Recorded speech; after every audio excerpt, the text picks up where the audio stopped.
నమస్తే. మనం విద్యారణ్య స్వామి వారు రాసినటువంటి వేదాంత పంచదశని శ్రవణం, మననం, నిధిధ్యాస అదే సాక్షాత్కార దిశగా మనం ప్రాక్టీస్ చేసుకుంటూ ఉన్నాము. ఇందులో ఏంటి మొత్తం ఆయన ఏం చెప్పారు, ఎంతసేపు చెప్పినా ఏంటి పరమాత్మతత్వం అనేది ఉన్నది, అది మనకి తెలుస్తోంది. ఎప్పుడైతే ఈ రెండు ఒకటి అని కనుక తెలిసిందంటే శాంతం, ఆనందం, సంతోషం అవన్నీ ఉంటాయి. ఆ తర్వాత ఏంటి మిగిలినవన్నీ కూడా ఈ 99 కూడా ఈ పరమాత్మతత్వం వ్యక్తమైంది కాబట్టి కనపడుతున్న ఈ శక్తి ద్వారా అవన్నీ కూడా విశేషాలు. ఈ విశేషాలు ఎప్పుడు కూడా వస్తాయి పోతాయి, వాటి వల్ల నీకు ఎప్పుడు శాశ్వత ఆనందం ఏమీ రాదు అని చెప్తూ దానికి ఆయన ఏం మాట్లాడారంటే మొత్తం టోటల్గా 15 టాపిక్స్ మాట్లాడుతూ దాన్ని 3గా డివిజన్ చేసి చెప్పారు. ఫస్ట్ది వచ్చి ఏం చెప్పారు, సత్తుకు సంబంధించిన 5 మాట్లాడారు. దాన్ని వివేక పంచకం అన్నారు. అంటే ఏంటి, దాని పేరు నీ వివేకాన్ని ఉపయోగించి, అంతే తప్ప నీకేదో వేరే ద్వారా వస్తుందని వాళ్ళు చెప్పలే. నీ వివేకాన్ని అంటే వివేకం అంటే ఎక్కడ ఉంటుంది, మన బుద్ధికి ఉంటుంది. నీ బుద్ధిని ఉపయోగించి సత్యం ఏంటి అసత్యం ఏది అని గ్రహించుకో, దాన్నే సత్ అసత్ అని అన్నారు. తర్వాత దానికి ఒక 5 టాపిక్స్ చెప్పారు. ఏంటి, ఫస్ట్ది వచ్చి పంచభూత వివేకం, ఆ తర్వాత పంచకోశ వివేకం, ఆ తర్వాత ద్వైత వివేకం, తర్వాత మహావాక్య వివేకం అని మొత్తం టోటల్గా ఏంటంటే మొత్తం 4 టాపిక్స్ 5 చెప్పారు. మొట్టమొదటిది వచ్చేంటి తత్వ వివేకం అన్నారు. తత్వం అంటే ఏంటి, సత్యం. అసలు సత్యం ఏంటి, సత్యం ఏంటి అంటే సత్ అనేది ఉన్నది. ఎట్లా ఉన్నది, పంచభూతాల రూపంలో, బ్రహ్మాండం రూపంలో, గ్రహాల రూపాల్లో ఉన్నట్టు కనపడుతుంది. ఉన్నట్టు అనేటువంటి పదం ఎక్కువ వాడారు, ఉన్నట్టు కనపడుతుంది. రెండేంది, మరి ఎవరికి తెలుస్తోంది, మరి పంచభూతాల్లో మరి కొండలు, గుట్టలు, భూమి, నీళ్లు ఇవన్నీ వాటికేం పెద్దగా అంటే ఉన్నాయి, కానీ అవేం మనతో మాట్లాడటం, వాటిని బుద్ధినే ఉపయోగిస్తున్నట్టు మనకేం తెలియదు.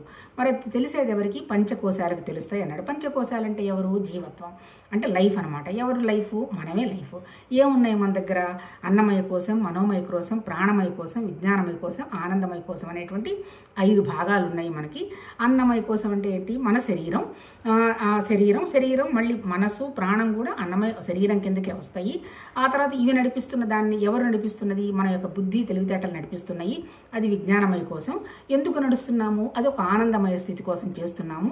ఇప్పుడు ఈ 5 కోశాలు కలిపినటువంటి ఈ శరీరం, ప్రాణం, మనస్సు ఇది కలిపి నీ జ్ఞానాన్ని ఉపయోగించి నువ్వు సత్యమేంటో అసత్యమేంటో కనుక్కోమని చెబుతూ అది ఫస్ట్ టాపిక్ చెప్పారు. రెండోది వచ్చేంటి, దానికి దీప పంచకం అని పెట్టారు. దీప పంచకం అంటే ఏంటి, ఇది కనుక్కోవడానికి నీ దగ్గర ఉన్నటువంటి ఆధారం ఏంటి, నీ జ్ఞానమే అన్నాడు. అంటే కదా పంచభూతాలతో వ్యక్తమైనటువంటి బ్రహ్మాండం, తర్వాత అండాండం, తర్వాత నీకున్నటువంటి పంచకోశాలతో ఉన్నటువంటి నీ జీవత్వం అంటే నువ్వే, బుద్ధి జ్ఞానం, నీ దీపం అంటే నీ తెలివితేటలను ఉపయోగించి విషయాన్ని కనుక్కో అని చెప్పి రెండో దానికి దీప పంచకం అని పెట్టారు.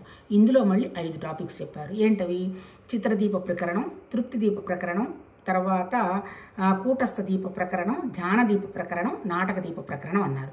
ఈ 5 చెప్పిన సారాంశం ఏంది, ఈ 99 విశేషాలన్నీ కూడా ఒక నాటకంలాగా నడుస్తున్నాయి. ఉన్నదంతా ఏంటి, ఒకటే ఒక తత్వం, పరమాత్మ తత్వం, వెలుగు, కూటస్థం. అది ఎక్కడుంది, నీ దగ్గరే ఉంది.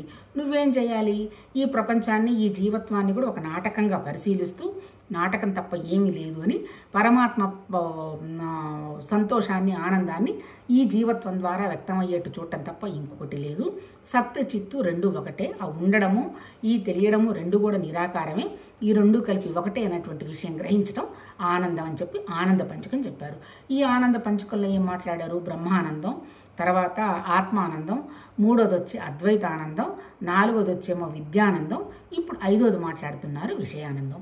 మళ్ళీ అల్టిమేట్గా చెప్పేది కూడా అన్నీ ఆల్మోస్ట్ ఒకటే. ఉండడం, అది మనకు తెలియడం, ఇది తప్ప ఇంకొకటి లేదు అనేటువంటి అవగాహన ఎప్పుడైతే ఉంటుందో, మన ఇబ్బంది పెడుతున్నవి ఏంటి, ఎంతసేపు చూస్తున్నాం, మన ఇంద్రియాలు.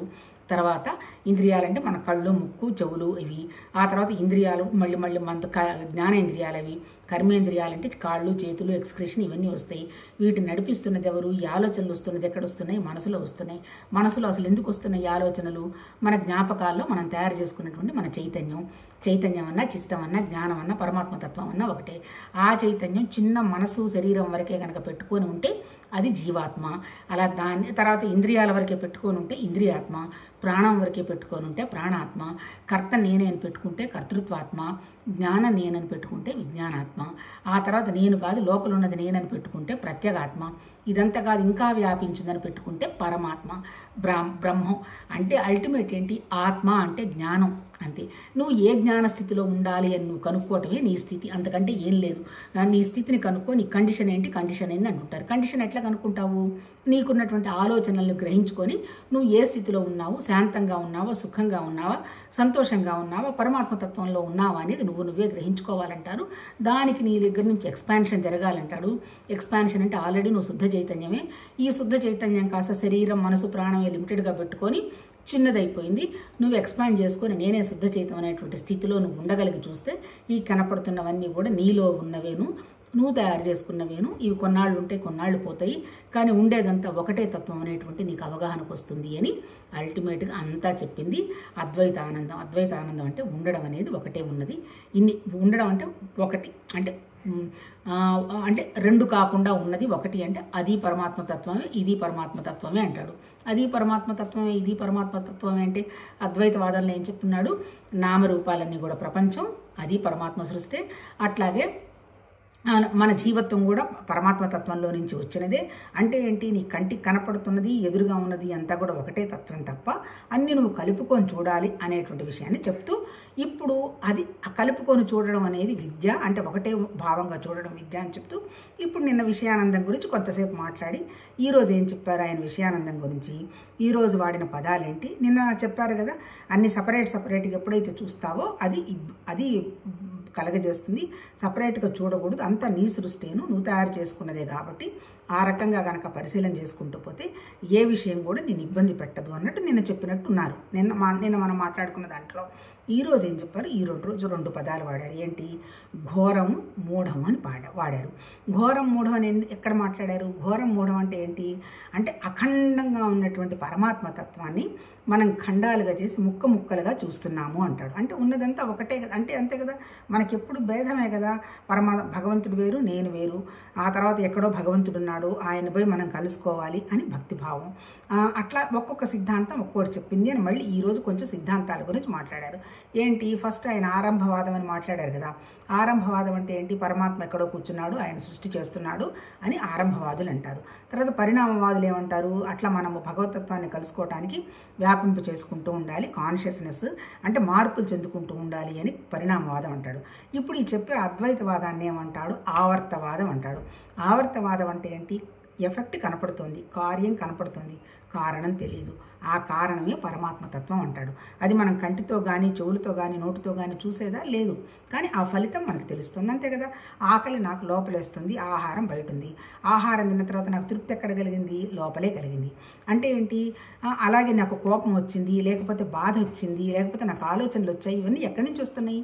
మన లోపల నుంచే వస్తున్నాయి. వాటికి సంబంధించిన ఫలితం ఎక్కడ కనపడుతుంది? నీ ఎదురుగా కనపడుతుంది. అంటే ఆవర్తవాదం అంటే ఏంటంటే కారణం నీకు తెలియదు, ఫలితం మాత్రమే తెలుసు, అంటే కార్యం మాత్రమే తెలుసు అని చెప్పేది ఆవర్తవాదం అన్నాడు. ఇప్పుడు మళ్ళీ ఈరోజు మాట్లాడింది ఏంటి? మళ్ళీ ఇప్పుడు ఇంకేం మాట్లాడారు ఈరోజు? తర్వాత శబ్దం గురించి మాట్లాడారు. శబ్దం అంటే ఏంటి? ఇప్పుడు వేదాలు ఉన్నాయి కదా, వేదాలన్నీ కూడా అపరిశేయాలు, ఎవరో కూర్చొని మామూలు మనుషులు చెప్పినవి కాదు, పరమాత్మ తత్వంలో నుంచి శబ్దరూపంగా వచ్చాయి. అదే ఓంకారము. తర్వాత దాన్నే పరావాక్ అన్నారు. అది కనుక ఇంకొంచెం ప్రాసెస్ చేస్తే పశ్యంతి అన్నారు. ఆ తర్వాత మళ్ళీ మధ్యమ వాక్ అన్నారు. అది మళ్ళీ మన వైఖరి రూపంలో బయటపడుతుంది అని అన్నట్టు చెప్పారనమాట. అంటే ఏంటి? శబ్దానికి సంబంధించిన మాట్లాడి దాన్ని ఓంకారం అని, అదే ప్రణవనాదం అని, మళ్ళీ ఇక్కడి నుంచి శబ్దం వ్యక్తం అవుతుంది, మళ్ళీ అక్కడికే శబ్దం వెళుతుంది అన్నట్టు ఏదో చెప్పున్నారు. కానీ అది కూడా మళ్ళీ ద్వైతమే అంటాడు, అంతే కదా. ఈ వేదాలంటే ఏంటి? పుస్తకాలే కదా, అంతే కదా. పుస్తకంలో ఉన్నది ఏంటి? మనం గ్రహించుకొని విషయాన్ని అర్థం చేసుకోవాలి. కానీ ఏదైనా ఎవరు చెప్పినా, ఎక్కడ చదివినా మన బుద్ధే మనకి ప్రమాణం తప్ప రెండోది ప్రమాణం కాదు. ఎవరి బుద్ధి వాళ్ళకి ప్రమాణం. ఈరోజు నేను ధ్యానం చేస్తుంటే నాకు అద్భుతంగా ఉన్నది అనేది నా బుద్ధి. ఈరోజు నేను వండర్ఫుల్గా పూజ చేశాను, ఎంత ఆనందంగా ఉన్నాను అనేది ఇంకొక బుద్ధి. అబ్బా నేను ఇంత దానం చేసి ఎంత ప్రశాంతంగా ఉన్నాను అనేది ఒక బుద్ధి. అంటే ఏంటి ఇక్కడ అర్థము? ఒక బుద్ధికి సంబంధం లేదు. నీ ప్రమాణం నీ బుద్ధే, నీ జ్ఞానమే. ఆ జ్ఞానం ఎక్కడుంది? ఎవరిలో వాళ్ళలో ఆ జ్ఞానం ఉన్నది. ఇప్పుడు అది ద్వైతం అన్నట్టు శబ్దానికి సంబంధించి చెప్పారు. తర్వాత సాంఖ్యులు ఉన్నారు. సాంఖ్యులు ఏం చెప్తారు? సాంఖ్యులు అంటే కపిలుడు భగవద్గీతలో చెప్పిన సాంఖ్య గాక విడిగా ఒక శాస్త్రం డెవలప్ అయింది. అది ఎంత వండర్ఫుల్ అంటే చదువుతుంటే పిచ్చెక్కిపోతుంది. నిజమే కదా అనిపిస్తుంది. అంటే 23 తత్వాలు ఉంటాయి.